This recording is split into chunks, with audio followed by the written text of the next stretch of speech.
प्रिय छात्रों नमस्कार। मैं गोविंद सर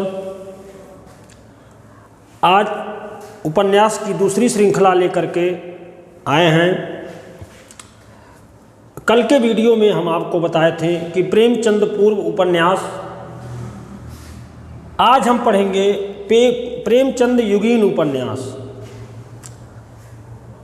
प्रिय छात्रों, यदि ध्यान से देखा जाए तो प्रेमचंद पूर्व युग का जो उपन्यास था वो अपने शैशवावस्था में था। किस अवस्था में था? शैशवावस्था में। प्रेमचंद पूर्व उपन्यास एक दिशा ढूंढ रहा था और इस दिशा की पूर्ति प्रेमचंद युग में आकर के मुंशी प्रेमचंद के द्वारा पूरी होती है। यदि हम वास्तविक हिंदी के वास्तविक उपन्यास का विकास माने तो उपन्यास अपनी प्रौढ़ावस्था में प्रेमचंद युग में ही आकर के दिखाई देता है। प्रेमचंद को उपन्यास सम्राट कहा जाता है। प्रेमचंद के उपन्यासों की यदि हम बात करें तो प्रेमचंद जीवन के विविध क्षेत्रों से कहानियों को लेकर के अपने उपन्यासों का विषय बनाया। जैसे प्रेमचंद का आप सेवा सदन उपन्यास देखेंगे तो सेवा सदन में प्रेमचंद ने वेश्या सुधार की थीम को दिखाया है। रंगभूमि, कृषक आंदोलन, पूंजीपति व्यवस्था का चित्रण, गोदान जिसे कि हम कृषक जीवन की महागाथा कहते हैं, निर्मला, दहेज समस्या तथा अनमेल विवाह को दिखाया गया है। जो उपन्यास प्रेमचंद युग में देखने को मिलते हैं वह उपन्यास जो है प्रेमचंद पूर्व युग में देखने को नहीं मिलते हैं। तो आइए देखते हैं कि प्रेमचंद युगीन उपन्यास कौन कौन से उपन्यास हैं और कौन कौन से उपन्यासकार इस युग में आते हैं। तो बात हम करते हैं कि प्रेमचंद युगीन उपन्यासकार की। तो प्रेमचंद युगीन जो उपन्यासकार हैं, मुंशी प्रेमचंद, जयशंकर प्रसाद, विश्वंभरनाथ शर्मा कौशिक, चंडी प्रसाद शर्मा हृदयेश और शिवपूजन सहाय इसमें आते हैं। अब आइए एक एक लेखकों के उपन्यासों पे हम चर्चा करते हैं। तो इसमें पहला नाम आता है मुंशी प्रेमचंद का। मुंशी प्रेमचंद पहले उर्दू में लिखते थे। किस नाम से? नवाब राय नाम से। प्रेमचंद का उर्दू में प्रकाशित पहला उपन्यास असरारे माविद उर्फ देवस्थान रहस्य को माना जाता है और यह उपन्यास आवाज़े खल्क पत्रिका में प्रकाशित हुआ। किस पत्रिका में? आवाज़े खल्क पत्रिका में। बाद में प्रेमचंद इस उपन्यास को हिंदी में अनुवादित करते हैं देवस्थान रहस्य नाम से। प्रेमचंद के सारे उपन्यास यदि देखा जाए उसमें अधिकतर उपन्यास उर्दू से हिंदी में जो है रूपांतरित किए गए हैं। जैसे सेवा सदन, सेवा सदन उपन्यास का उर्दू में नाम था बाजारे हुस्न। प्रेमाश्रम, प्रेमाश्रम का उर्दू नाम था गोसाए आफियत। रंगभूमि, चौगाने हस्ती, इन उपन्यासों को प्रेमचंद हिंदी में जो है रूपांतरित किए। उर्दू साहित्य में प्रेमचंद को वह यश और ख्याति नहीं मिली जो हिंदी साहित्य में प्रेमचंद को मिलती है। तो प्रेमचंद हिंदी में उपन्यास लिखना आरंभ किए और उनका प्रथम हिंदी में प्रकाशित उपन्यास सेवा सदन को माना जाता है। सेवा सदन।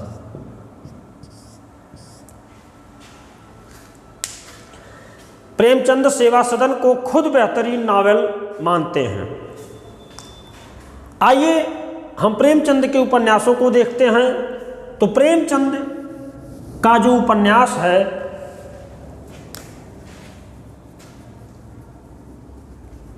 एक ट्रिक है प्रेमचंद के देव प्रेम से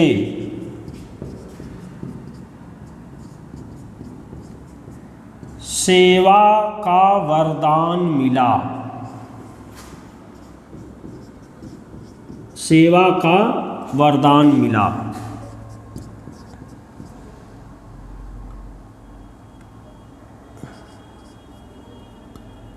प्रेम रंग काया निर्मल,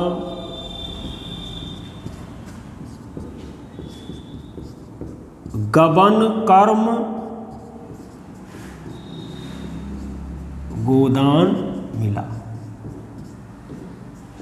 ये प्रेमचंद के उपन्यास हैं। देव से देव स्थान रहस्य, प्रेम से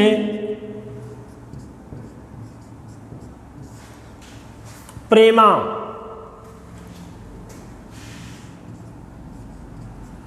सेवा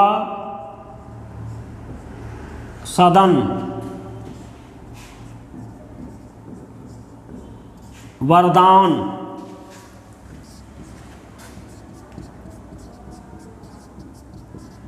प्रेमाश्रम, रंगभूमि, कायाकल्प, निर्मला,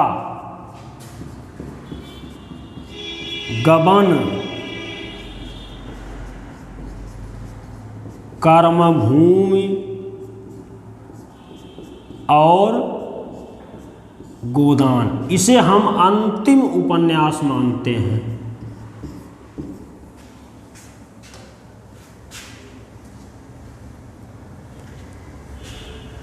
यह है प्रेमचंद के उपन्यास। देवस्थान रहस्य, प्रेमा, सेवा सदन, वरदान, प्रेमाश्रम, रंगभूमि, कायाकल्प, निर्मला, गबन, कर्मभूमि और गोदान। अब हम देखते हैं कि प्रेमचंद के उपन्यासों की कथा वस्तु क्या है। तो प्रेमचंद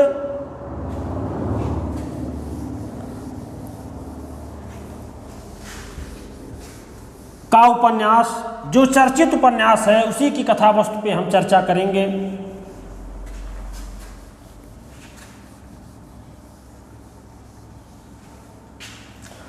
तो देखते हैं कि प्रेमचंद का उपन्यास सेवा सदन, सेवा सदन की कथा क्या है। तो सेवा सदन बनारस की वेश्याओं के ऊपर लिखा गया उपन्यास है। प्रेमचंद पहली बार अपने उपन्यास में वेश्या सुधार पर बल देते हैं। अब प्रेमचंद का अगला उपन्यास है रंगभूमि। रंगभूमि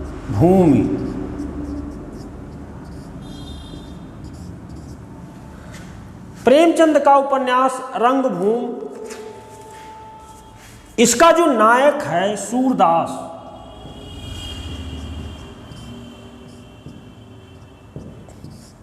पूछा जाता है कि सूरदास किस उपन्यास का नायक है, तो रंगभूमि। इस उपन्यास में कृषक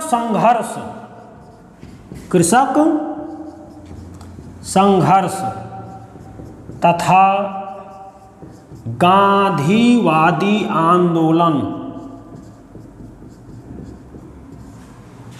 प्रमुख विषय इसमें है। सूरदास के पास जमीन रहता है, उसी जमीन पर कुछ लोग जो है बीड़ी सिगरेट का कारखाना लगाना चाहते हैं और सूरदास की ज़मीन लेना चाहते हैं और सूरदास अपनी ज़मीन देने से मना कर देता है। सूरदास गांधीवादी विचारधारा का रहता है।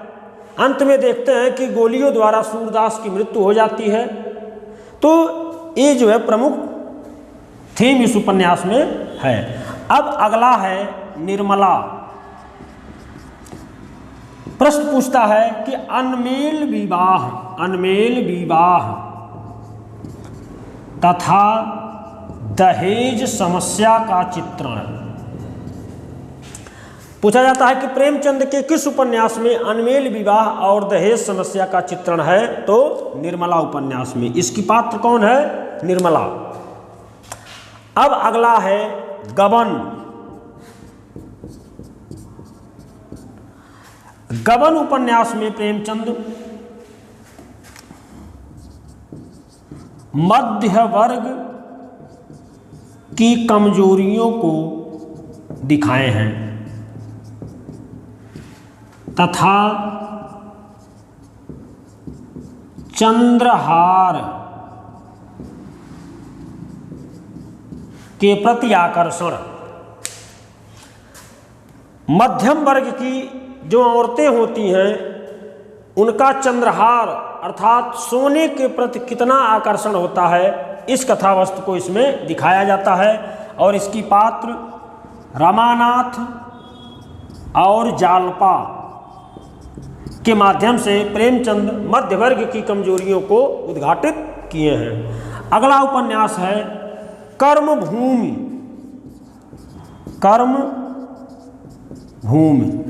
हरिजन आंदोलन, हरिजनों का मंदिर में प्रवेश।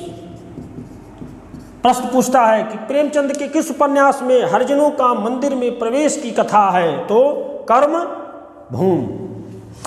अब आते हैं प्रेमचंद का अंतिम उपन्यास गोदान। तो प्रेमचंद का जो अंतिम उपन्यास गोदान है, इसी कृषक जीवन की महागाथा कहा जाता है। गोदान को कृषक जीवन की महागाथा, यह प्रेमचंद का सबसे बड़ा उपन्यास है। इसे महाकाव्यात्मक उपन्यास की भी संज्ञा दी जाती है। इसमें सेमरी तथा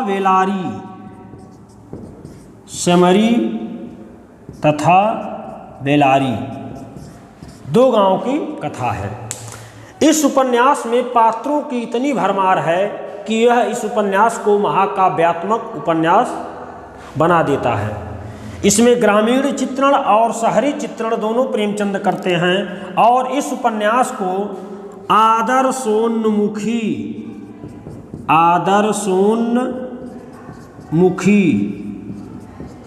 यथार्थवादी कहा जाता है। ये प्रश्न आ चुका है कि प्रेमचंद का गोदान है, तो प्रेमचंद का गोदान आदर्शोन्मुखी यथार्थवादी उपन्यास है। प्रेमचंद के गोदान की तुलना हम टॉलस्टॉय का उपन्यास वार एंड पीस, ये कौन लिखा?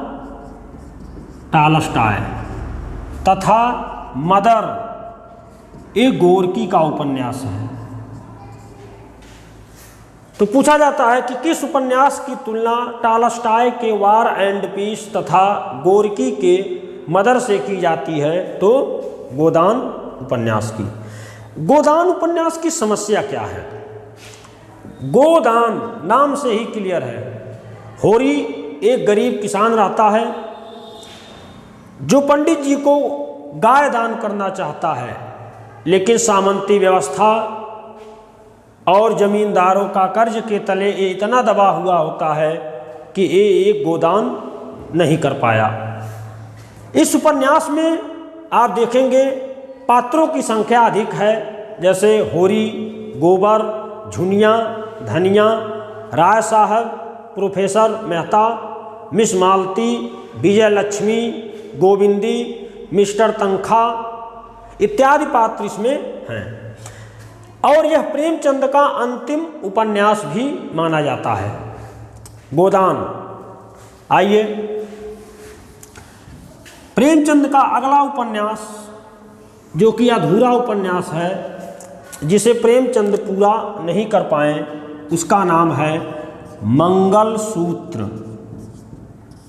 मंगलसूत्र प्रेमचंद का अधूरा उपन्यास है और इसको पूरा इनके पुत्र अमृत राय ने किया। आइए अब प्रेमचंद युगीन अगले उपन्यासकार को देखते हैं। तो प्रेमचंद युग के अगले उपन्यासकार हैं जयशंकर प्रसाद। जयशंकर प्रसाद 3 उपन्यासों की रचना करते हैं। पहला है कंकाल, दूसरा तितली और तीसरा इरावती।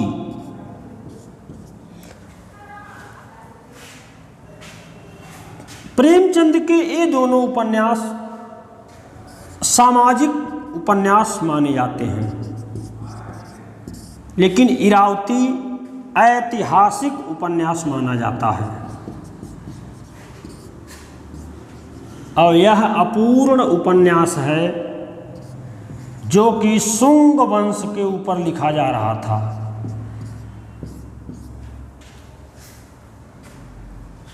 अब देखते हैं कंकाल और जो तितली उपन्यास में क्या है। तो कंकाल उपन्यास में काशी, मथुरा, प्रयाग आदि के मंदिरों में व्याप्त भ्रष्टाचार का चित्रण है और तितली उपन्यास में पूंजीपति और मजदूर वर्ग के शोषण का चित्रण दिखाया गया है कि कैसे पूंजीपति वर्ग मजदूर वर्ग का शोषण करता है। और प्रश्न पूछा जाता है कि प्रसाद जी का अधूरा उपन्यास क्या है। तो प्रसाद जी का अधूरा उपन्यास इरावती। अगले उपन्यासकार हैं विश्वंभरनाथ शर्मा कौशिक।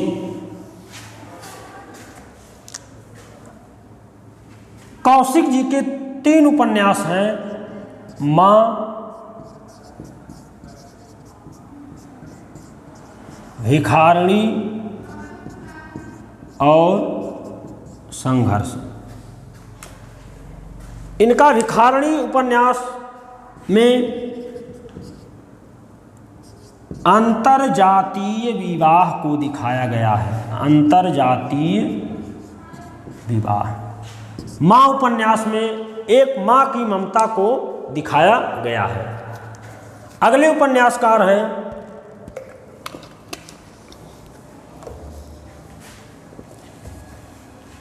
चंडी प्रसाद शर्मा हृदयेश। इनके 2 उपन्यास हैं मनोरमा और मंगल प्रभात। फिर अगले उपन्यासकार प्रेमचंद युगीन देहाती दुनिया के लेखक शिवपूजन सहाय। गोपाल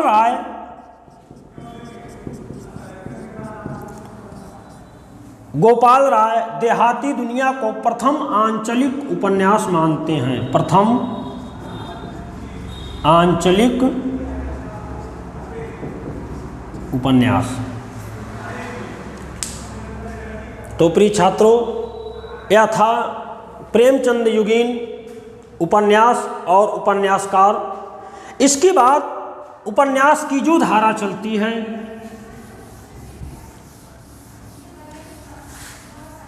वो प्रेमचंदोत्तर युगीन उपन्यासों की धारा चलती है। इसकी चर्चा हम अगले वीडियो में करते हैं।